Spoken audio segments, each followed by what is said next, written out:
What is happening, y'all?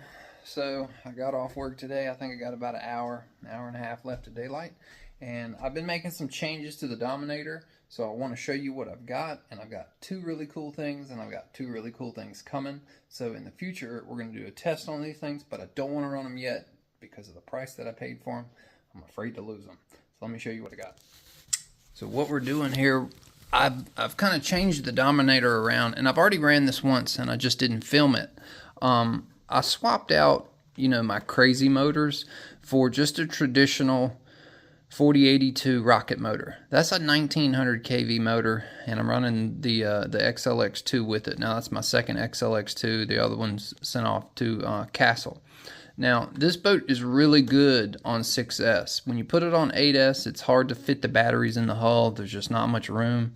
It works okay with the 5500 pink packs from SMC, but if you could get like an 8S pack that was in a single, but you could charge it, like, my charger maxes out at 6S, so I'm kind of stuck there.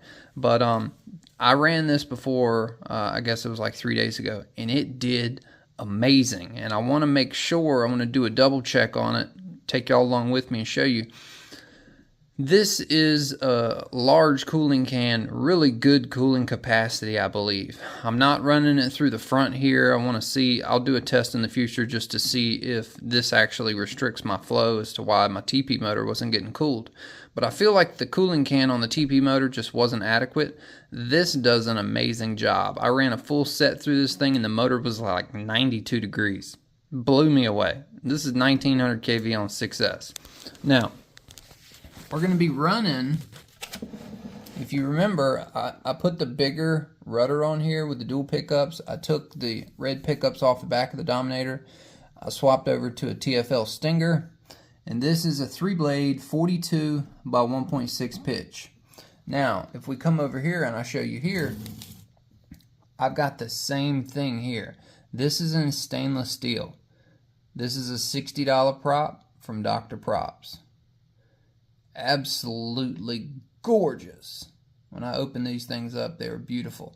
Now, I'm going to do a comparison test, and I'll explain a little bit to you about both of these props here in a second. But I went ahead and bought two props from Voodoo Props as well. So all of them are coming ready to go, ready to race, sharpened, balanced, polished. The highest money you can buy on boat props. $60 a pop. Sure beats the $20 over here aluminum, but this one's going to do the job in the pond. I'm too afraid of losing it on a setup that I don't really trust, whether the collet spins or the blade breaks, or something stupid happens like the cable binds up and breaks off. I don't want to lose this prop. But I also have another prop over here. Let me talk about this for a second. So this is what he has listed on his website as a Traxxas prop. This is a 6-pitch, 1.6 pitch by 42 millimeters.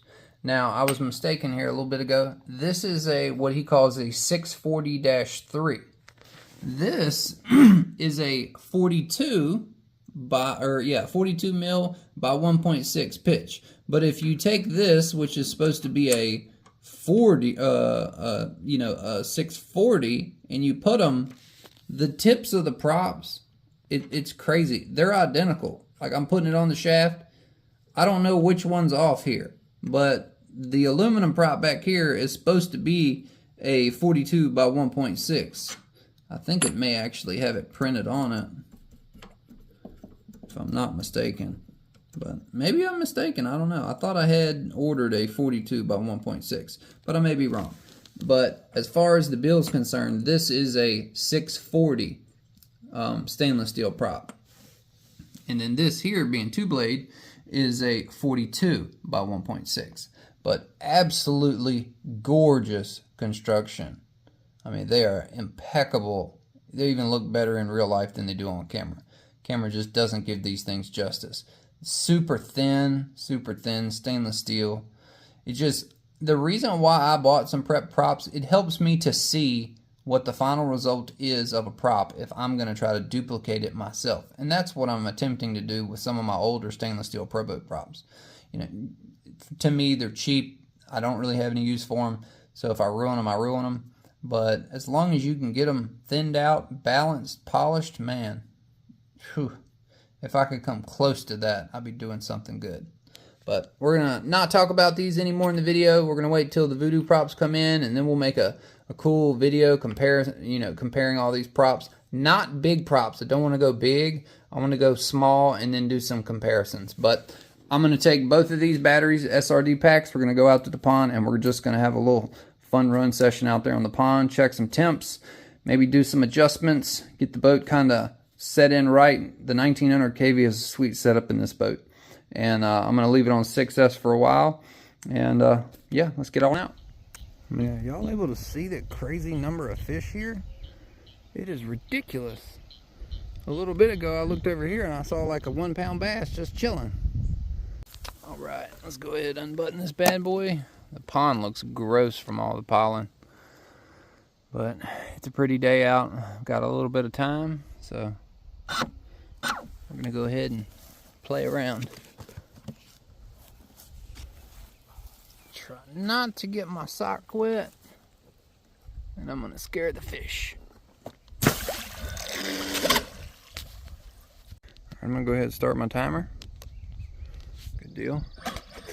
It's a 5300 my pack, so I'm only going to run it for about 4 minutes.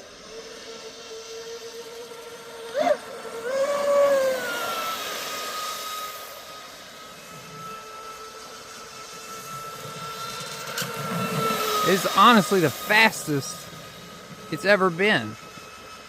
And I'm doing like 30% throttle here.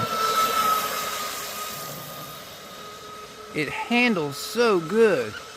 I've got the prop sticking out further now. I think I've got the prop out about another inch further than it's used to. And it handles so well. And I don't know if that's due to the prop characteristics or what.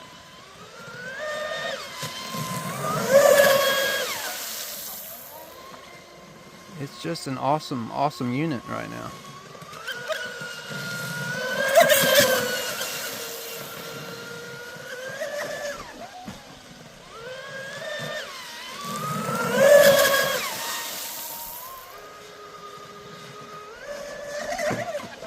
Whoa, that was full throttle and got out of control. Alright, let's see what the speed says. It says 41, but we're in the small pond, so that WFly GPS just doesn't do it justice. I'm going to go ahead and adjust my steering. Okay, see if that helps it. Oh, now it's going that way.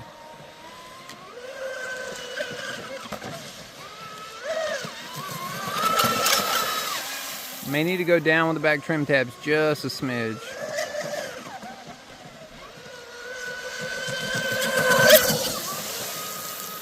Woo!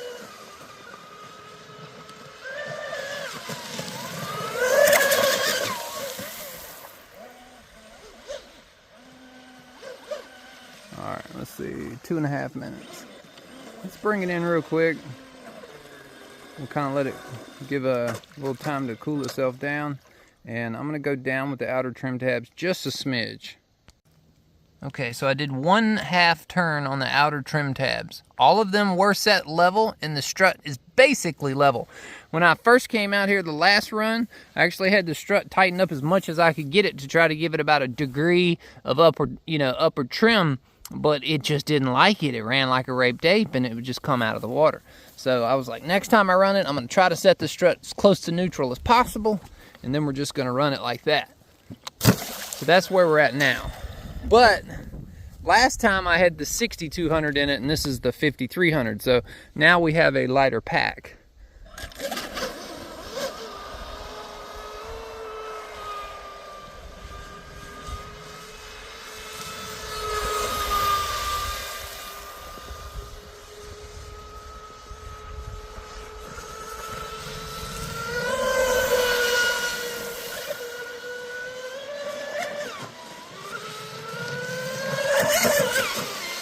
Still crazy.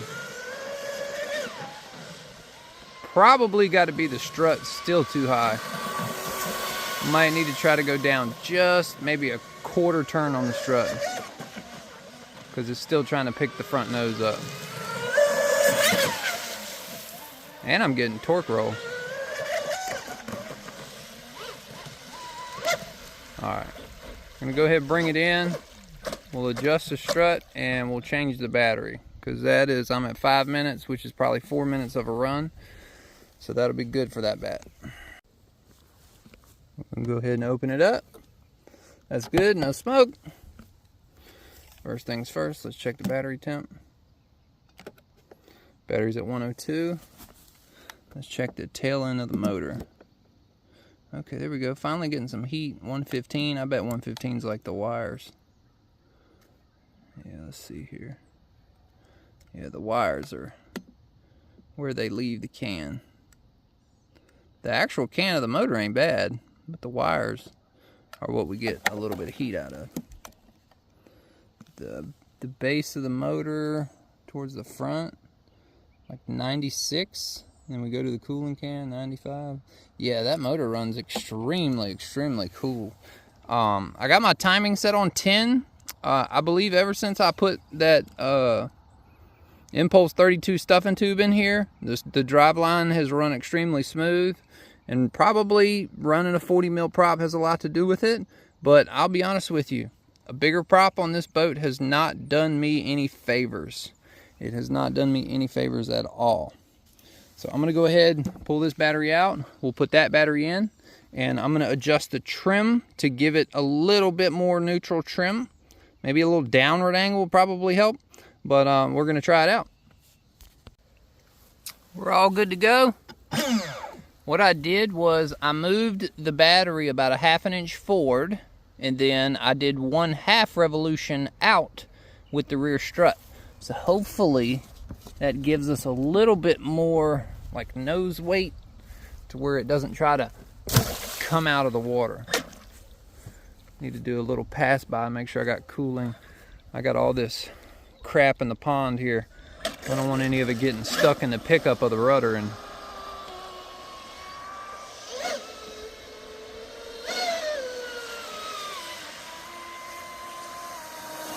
oh yeah, I got good cooling. Good deal, good deal. Right laps only, everybody. Right laps only. Oh, start my timer. Okay. Definitely get cavitation out of them 1.6 pitch props, boy.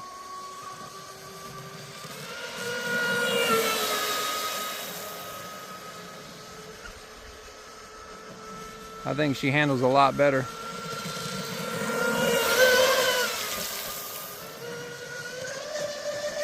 Oh yeah. Woo.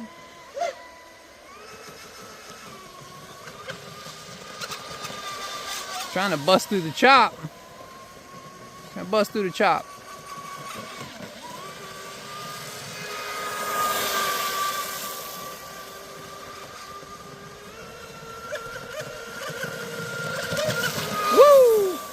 Almost lost it right there.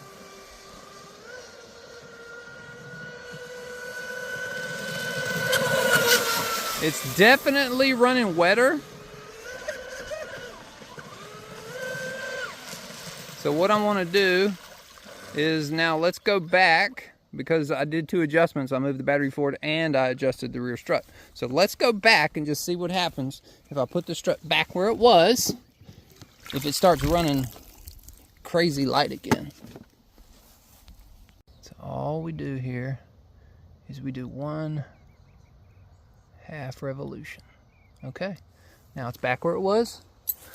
Let's go ahead and send it back out. And we'll just base it off what it looks like.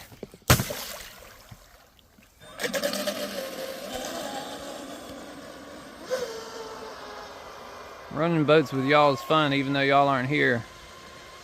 I know in a couple hours y'all will be in the comments, and that's what it's all about.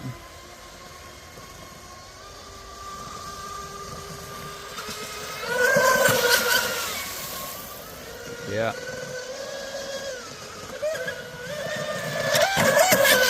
Oh yeah, what a difference.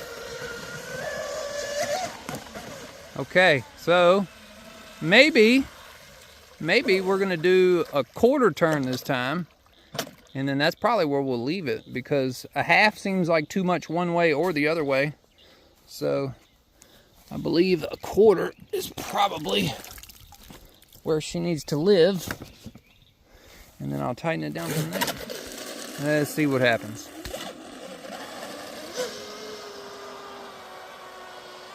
All I know is this is probably the best handling this thing's ever done.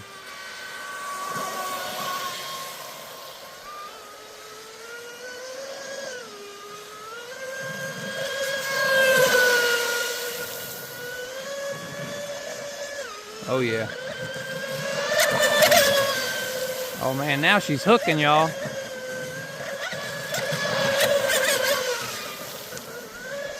Wow. Whoa! Whoa! Boy, that was close. Shit. Old turn fin was like, nope, can't do it no more. Whoa! Make sure it's got cooling. Oh, I thought she was coming up here on land with me, y'all. Woo, y'all! I wish I had a Fitbit on right now. You see my heart rate.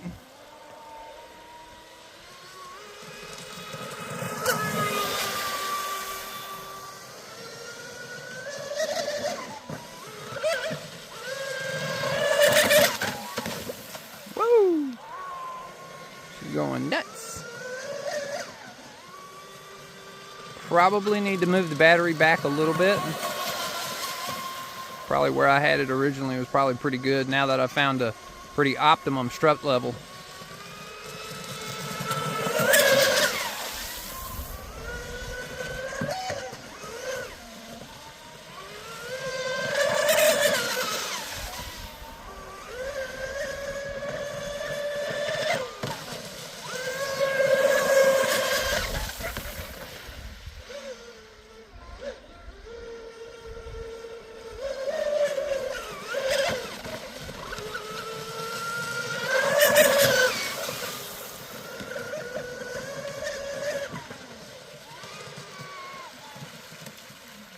Alright, let's go ahead and bring it in.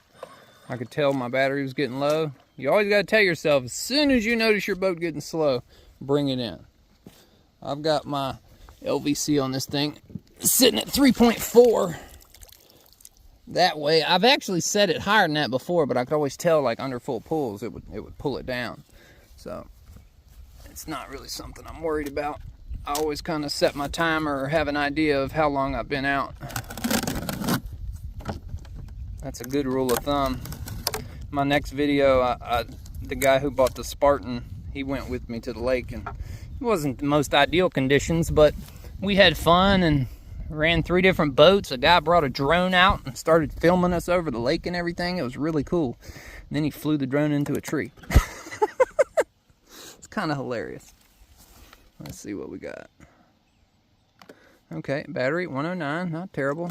A little water in the boat because I was lazy and used old tape. ESC's chilling at 87.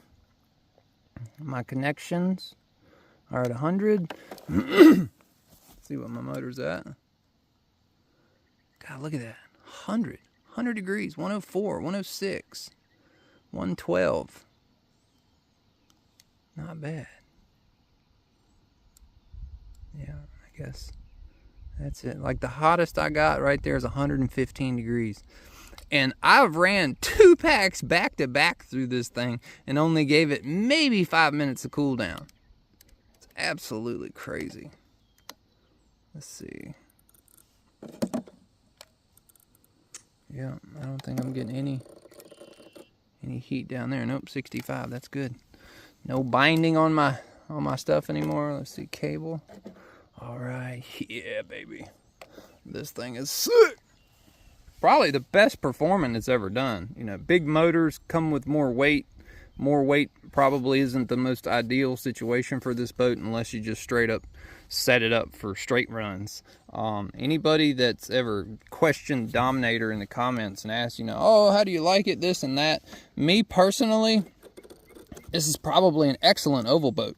Like, excellent oval racing boat. Speed run wise, if you want a speed run one of these things, don't don't buy the self-riding version because it just kills your space inside the boat. I wish I would have known how well these boats are on not flipping. If I would have knew that they didn't flip, I would have never bought a self-riding version. It was the first self-riding boat I ever had, but you know, I don't regret the purchase. I just wish I would have got the non-self-riding version. But when I did buy it, he was limited on supply. I wanted the Kevlar version. He called me and said, hey, I'll take $100 off of it. I know you wanted this. All I got's the carbon, blah, blah, blah. So he ended up sending me like $100 worth of free stuff, and he took $100 off the purchase price, which, you know, is nice of him. But this was what he called the Super Dom, which was the 8S version with the 1650 kV motor in it. The other 6S versions with the 2000 can or the 2200, I think that's honestly the way to go, because this is 1900 kV. So I'm sure if you put a 6-pole in it with a 2200 kV, it's probably an equivalent monster. But yeah, cool. I'm gonna go ahead and wrap all this up and we'll take it inside. Now we're back inside. I went ahead and wanted to show you, that's my 5300, so we're right on the money with that. Let's go ahead and pull out the 6200 and see what that one says. 6200, I got 3.7, 3.69, and to me that's like the maximum you want to discharge an SRD battery, because that one still feels warm. Granted, it came out and this one had about 10 minutes to cool down, but other than that, she's good to go. I need to just put it back on the charger. I like to let them sit at 3.8 to 3.85. Now, just for anybody who's curious, this is my setup that I typically like to record with. This is a heavy-duty roll bar clamp for the GoPro. This is the GoPro long neck mount, and this is just a simple generic cell phone clamp. And I clamp it right to the base of my remote, and it basically clamps on like so, and then it holds it on like there, and that's how I record. I also have a neck, a neck mount, but that's actually where that came from. That came from the neck mount. But what I did the other day, I went ahead and took this is like drawer mat for your kitchen drawer, and I glued that in to where the battery doesn't shift around. And ever since I glued that in, I have not had a battery move at all. I need to find a little bit better permanent solution for the XLX2, because it likes to shimmy and shake around in here. I do have foam underneath it. I don't really know how I can make it permanent. I guess I could just stick a whole bunch of Velcro underneath it, but still didn't know what type of setup I wanted. But I'm going to go ahead and pull some data on this thing. I'm just curious what the amp draw and the watts are. So if we look at the data from yesterday's run, looks like we got about a maximum amp draw of 220 amps, which is kind of cool. It's not ridiculously high. Battery ripple's only at 0.34. Max power is 4,700 watts. ESC never got above 82 degrees, 41k RPM. So that looks good. Now let's go down here just to make sure. Motor pole count 4. Okay, good. Now let's go to the next session. Go to session 9. So this is today's first run. Let's see what we got. We probably got the same thing. I haven't really changed the boat up at all. 227 amps, 4,900 watts, and 92 degrees on the ESC. Now the next run, I would assume the ESC would be hotter because we did 2 back-to-back runs. Let's go over there and take a look at session 10. So now we're in session 10. Yeah, look at that. That's crazy. I love the data. Oh, let's go back and zoom. Battery ripple. The bigger battery, this is the 6200 battery ripple. We're looking at 0.5 volts, so still only half a volt on ripple. Battery current 234. Max power is 5,200 watts. It's like as the system gets hot, the amp draw slightly goes up, the wattage goes up, and the ESC goes up. But I guess, look, as it gets hotter, I got a little bit more RPM out of it. But who knows if that really is proper RPM. But yeah, pretty cool data. Now, I myself am somebody who loves data. My other XLX2, according to Big B, his kind of glitched out based off of doing something similar to this, which was trying to connect the Bluetooth link to his phone and read the data on his B-Link. Now, I don't know if that's the case for my other Hydra or not, but basically what I believe Castle told him was that if your phone receives a call or a text message or a notification or something while it's downloading the data, that could glitch the system out and cause a problem, because we were both having similar problems at the exact same time. So what I do, I don't know if it's going to help it, but I put my phone on Do Not Disturb. Anytime that I open the Castle app, I put my phone on Do Not Disturb to where I can't receive or get anything that interrupts my phone during the period of time when I'm on that app or I'm downloading data. I'm going to continue to do so. If this one messes up, then I'm just going to throw the thing away and I'm never going to use it again. If I want data, I'll pull it up on my computer. But I just wanted to throw that in there. If anybody uses this, yes, you can do data, but make sure, put your phone on Do Not Disturb. I don't know if it's going to help, but it can't hurt. Now, I wanted to show you here. So this is the sheet from the rocket motor that we're using.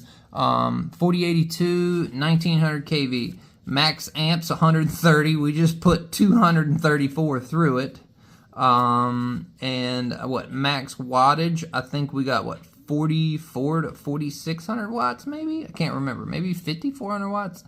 Maybe incorrect. I'll correct it on the screen for you. But yeah, that's kind of cool.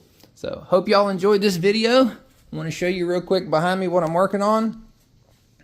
I've got one heck of a mess going on here, but it's been time-consuming, labor of love. The boat that you saw in the last video, I've got my servo mounted, my little carbon fiber tray that I had made. I glued it down. This is what I glued it down with in the center on the 3 points, and then I just went around it with clear silicone and tried to put it up underneath the edge. And then I went ahead and I got my motor tray kind of epoxied in. A little bit of graphite, a little bit of carbon fiber, and some 30-minute epoxy. But hopefully that will hold it. I don't see why it won't, but I'm slowly putting it together. Got all my hardware on the back. That strut came from OSC. That's the, I guess, the V1, V2 strut for this boat. That's still the same original hardware. I'd smoothed the back of the rudder off there. Let me see. Yep, see how I smoothed the back of the rudder off? Try to help water dissipate in a smooth form or fashion.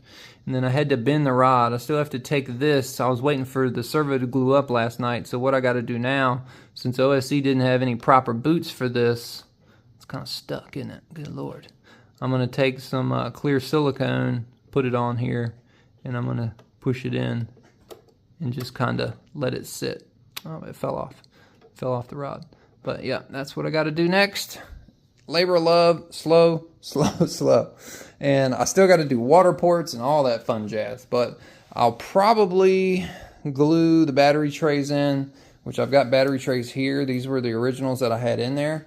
They'll still fit. If you can tell, I trimmed them down on the table saw.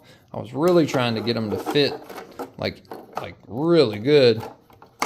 But I can only kind of get them to fit at a slight angle. So I don't really know if I want to put them in there at all or not. I know we don't want to leave the battery in the bottom if water gets in it, but I think the lowest center of gravity is actually going to help me. So still haven't determined what I want to do there yet. But I will say this, no matter what I do, I may get a flat piece of carbon and put it in this bottom here. What I want to do, I bought a bunch of these straps from OSC. I'm going to drill a hole through here.